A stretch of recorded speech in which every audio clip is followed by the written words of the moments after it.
Hello students, आज का जो न्यू लेक्चर है वो बेस्ड है पोलराइजेशन ऑफ डाइलेक्ट्रिक पर, polarisation vector and dielectric constant पर।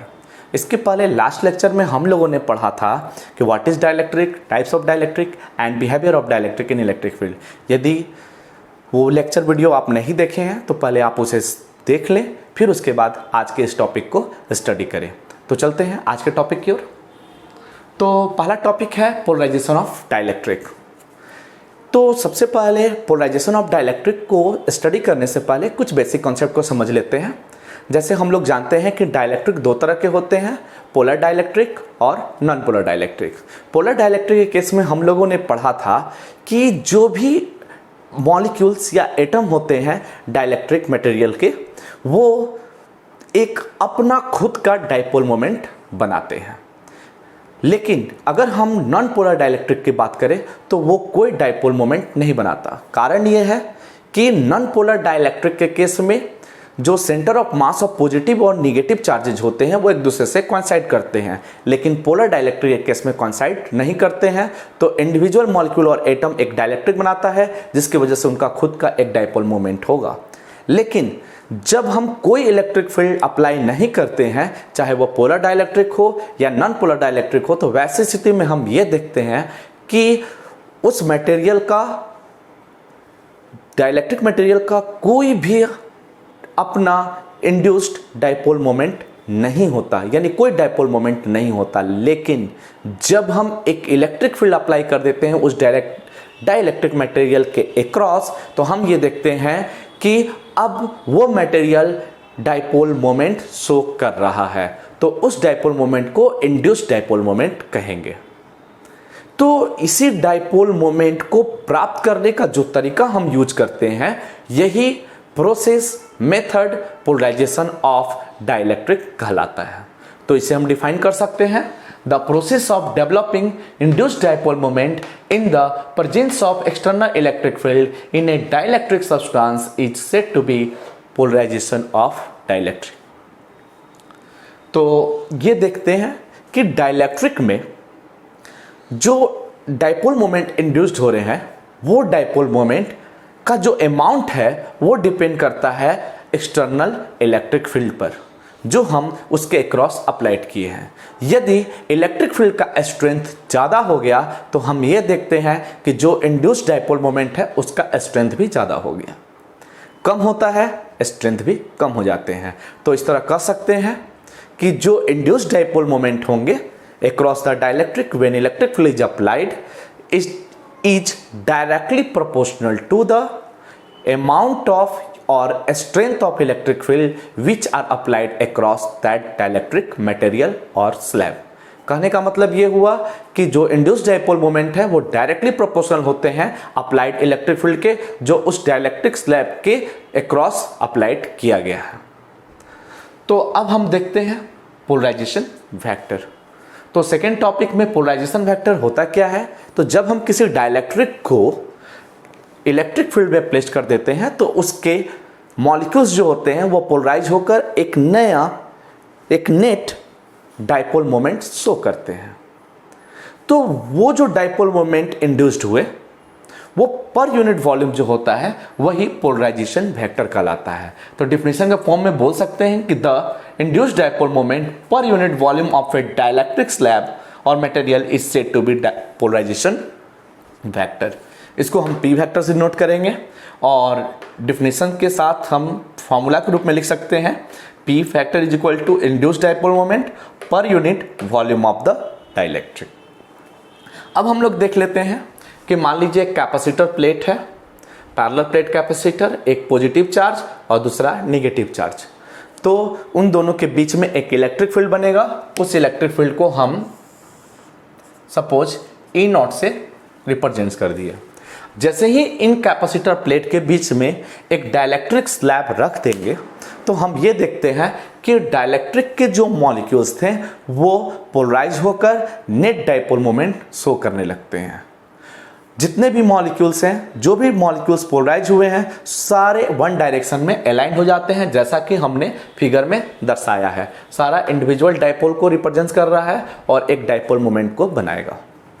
तो वैसी स्थिति में हम देखते हैं कि जो डॉटेड लाइन है इसके अक्रॉस नेट चार्ज 0 हो जाता है।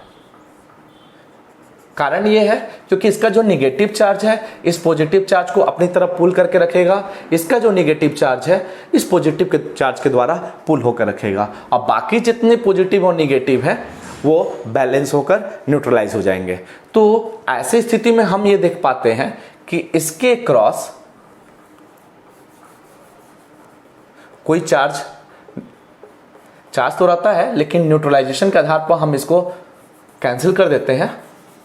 तो इस तरह देखते हैं कि एक फेस निगेटिव हो जाता है और दूसरा फेस पॉजिटिव हो जाता है। तो जो निगेटिव और पॉजिटिव का जो अमाउंट है वो ध्यान रखिएगा, डाइलेक्ट्रिक के लिए इसके अपेक्षा कम होता है।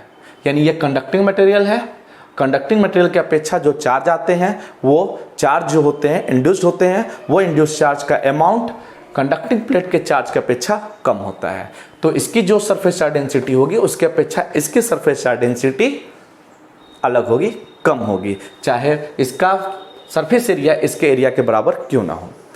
अब हम ये देख पाते हैं कि यदि ये डाइलेक्ट्रिक होमोजेनियस हो, होमोजेनियस का मतलब इसके जितने भी एटम और मॉलिक्यूल्स हो सारे सेम हो, यानी एक ही मटेरियल का बना हो तो एटम मॉलिक्यूल सेम होंगे ही। तो एटम मॉलिक्यूल सेम होने की वजह से जितने भी डाइपोल बनेंगे वो डाइपोल जो डाइपोल मोमेंट बनाएगा सारा डाइपोल मोमेंट का वैल्यू इक्वल अमाउंट पर होगा। तो इस तरह लिख सकते हैं, since polarised dielectric is homogeneous so each atom and molecules has the same dipole moment p। तो मान लीजिए हर एक का जो डाइपोल मोमेंट है वो p के बराबर हो गया। तो अब हम देखते हैं कि मान लीजिए इसमें जितने भी डाइपोल मोमेंट इंड्यूस्ड हुए थे वो पर unit volume small n amount पर इंड्यूस्ड हुए थे। If small n be the number of atoms or molecules per unit volume of the dielectric, यानी उस डाइलेक्ट्रिक के पर यूनिट वॉल्यूम जो है small n number of atom और मॉलिक्यूल्स हैं जो इंड्यूस हो चुके हैं डाइपोल के रूप में, तो वैसी स्थिति में जो पोलराइजेशन वेक्टर प्राप्त होगा वो क्या होगा, पोलराइजेशन वेक्टर जो होगा उस n को और उस इंडिविजुअल जो p वैल्यू है उससे मल्टीप्लाई करेंगे तो हमें नेट पोलराइजेशन वेक्टर प्राप्त हो जाएगा। तो इस तरह इसका हम यूनिट प्राप्त कर सकते हैं। तो यूनिट क्या होगा, p डाइपोल मोमेंट है और n पर यूनिट वॉल्यूम है। तो वैसे स्थिति में p जो हो गया induced dipole moment upon volume of dielectric. तो क्या डाइपोल मोमेंट का फॉर्मूला क्या होता है, तो डाइपोल मोमेंट का फॉर्मूला होता है कूलम इनटू मीटर और वॉल्यूम का यूनिट हो गया मीटर क्यूब। जब हम इसे कैंसिल करेंगे तो यूनिट आएगा कूलम मीटर स्क्वायर। उसी तरह अगर हम इसका डायमेंशन निकालना चाहें, डायमेंशन ऑफ p वेक्टर, तो चार्ज का डायमेंशन 80 और पर मीटर स्क्वायर है सॉरी, और मीटर स्क्वायर का हो जाएगा l स्क्वायर। तो इसको हम लिख सकते हैं m0 l स्क्वायर t1 और a, ये हो गया डायमेंशन ऑफ p। अब हम लोग पढ़ते हैं कि डाइलेक्ट्रिक कांस्टेंट क्या होता है। अब हम लोग डाइलेक्ट्रिक कांस्टेंट को समझ लेते हैं, डाइलेक्ट्रिक कांस्टेंट क्या होता है। तो डाइलेक्ट्रिक कांस्टेंट को समझने से पहले हम लोग कुछ बेसिक इंफॉर्मेशन कलेक्ट कर लेते हैं जिससे इसे समझने में आसानी हो। इसके लिए हमने एक डाइलेक्ट्रिक स्लैब ले रखा है। ये जो डाइलेक्ट्रिक स्लैब है वो डाइलेक्ट्रिक स्लैब को रखा है दो कैपेसिटर प्लेट के बीच में। दोनों कैपेसिटर प्लेट को चार्ज किया है, दोनों पर चार्ज इक्वल अमाउंट पर है, एक पर प्लस और एक पर माइनस, और सरफेस चार्ज डेंसिटी दोनों की सेम होगी। जब हम इलेक्ट्रिक फील्ड अप्लाई कर दिए तो हम ये देख पाते हैं कि डाइलेक्ट्रिक स्लैब के दोनों फेसेस पर, यानी डाइलेक्ट्रिक स्लैब के अंदर एक पर निगेटिव और एक पर पॉजिटिव चार्ज इंड्यूस्ड होंगे। निगेटिव चार्ज पॉजिटिव वाले फेस के सामने और पॉजिटिव चार्ज निगेटिव वाले चार्ज प्लेट के फेस के सामने इंड्यूस्ड होते हैं due to the process of induction. तो ये जो चार्ज इंड्यूस्ड होते हैं हम लोग जानते हैं इसकी क्वांटिटी इसके क्वांटिटी की अपेक्षा कम होती है, हालांकि अभी हम लोग प्रूफ भी कर लेंगे। तो अब ये जो चार्ज इंड्यूस्ड हुए, ये चार्ज एक इलेक्ट्रिक फील्ड बनाते हैं। उस इलेक्ट्रिक फील्ड को हम लोगों ने पढ़ा है पोलराइज इलेक्ट्रिक फील्ड। ये electric field applied electric field के वैल्यू को रिड्यूस कर देता है इस डाइलेक्ट्रिक स्लैब के अंतर्गत। तो सब यानी कि रिड्यूस्ड वैल्यू ऑफ जो इलेक्ट्रिक फील्ड होगा वो कैसे प्राप्त होगा, तो हमने अप्लाई किया था ए नॉट, इंड्यूस्ड हुआ ईपी, इंड्यूस्ड का डायरेक्शन अप्लाइड के डायरेक्शन के अपोजिट है, तो रिड्यूस्ड वैल्यू क्या मिलेगा,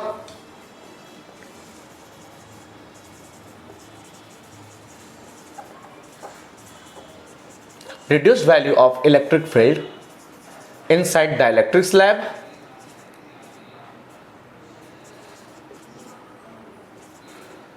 तो रिजल्ट्स होगा, मान के चलिए रिड्यूस वैल्यू कैपिटल ई है तो इसको हम ई नॉट माइनस ई पी से दर्शा देंगे। माइनस देने का मतलब क्यों हुआ, माइनस देने का तर्क ये हुआ क्योंकि दोनों का डायरेक्शन एक दूसरे के अपोजिट है। ई नॉट का जो वैल्यू होगा ईपी के अपेक्षा ज़्यादा होगा, इसलिए ई नॉट माइनस ईपी हुआ है। तो ये reduce value of electric field हुआ। अब हम समझ लेते हैं डाइलेक्ट्रिक कांस्टेंट क्या होता है। तो dielectric constant applied electric field और reduce value of electric field का रेशियो है। तो हम देख पाते हैं डिफिनेशन के फॉर्म में, the ratio of the applied electric field intensity to the reduced value of electric field intensity on placing a dielectric between the oppositely charged plate is called dielectric constant. तो हम लोग इसको के से denote करेंगे और इसके वैल्यू को लिख सकते हैं applied value of electric field intensity to the reduced value of electric field intensity inside the dielectric slab. तो इस तरह रिजल्ट्स को कुछ इस फॉर्म में भी लिखा जा सकता है। So K is equal to E not upon E not minus E P, ये डाइलेक्ट्रिक कांस्टेंट का वैल्यू हो गया। अब आप ये देख पा रहे हो कि ए नॉट में से ईपी घटाएंगे तो जो भी वैल्यू होगा ए नॉट से कम होगा, तो नीचे का वैल्यू जो है वो ए नॉट से कम है, तो इसका मतलब ये टोटल रिजल्ट्स ग्रेटर देन 1 होगा। तो ध्यान रखिएगा किसी भी डाइलेक्ट्रिक मटेरियल का डाइलेक्ट्रिक कांस्टेंट का जो वैल्यू होता है वो ऑलवेज ग्रेटर देन 1 होता है। तो डाइलेक्ट्रिक कांस्टेंट का वैल्यू डाइलेक्ट्रिक मटेरियल के लिए ग्रेटर देन 1 हो गया। तो ये रह गया बात डाइलेक्ट्रिक कांस्टेंट पर। अब बात करते हैं कि अगर इसकी surface charge density plus sigma थी और इसकी surface charge density minus sigma थी, तो वैसी स्थिति में जो चार्ज इंड्यूस्ड हुआ तो इस प्लेट पे भी सरफेस चार्ज डेंसिटी होगा, यानी इस डाइलेक्ट्रिक स्लैब के सरफेस पे भी सरफेस चार्ज डेंसिटी होगा। तो मान के चलिए कि ये जो प्लस चार्ज है वह plus sigma P polarise surface charge density, और ये जो बना रहा है minus sigma P polarise negative charge surface charge density. अब हम लोग क्या देखते हैं कि जब डाइलेक्ट्रिक स्लैब नहीं था तो इन दोनों प्लेट के बीच का जो इलेक्ट्रिक फील्ड था वो हम प्राप्त कर सकते थे सिग्मा अपॉन एप्सिलॉन नॉट, जैसा कि हम लोगों ने लास्ट लेक्चर में पढ़ रखा है।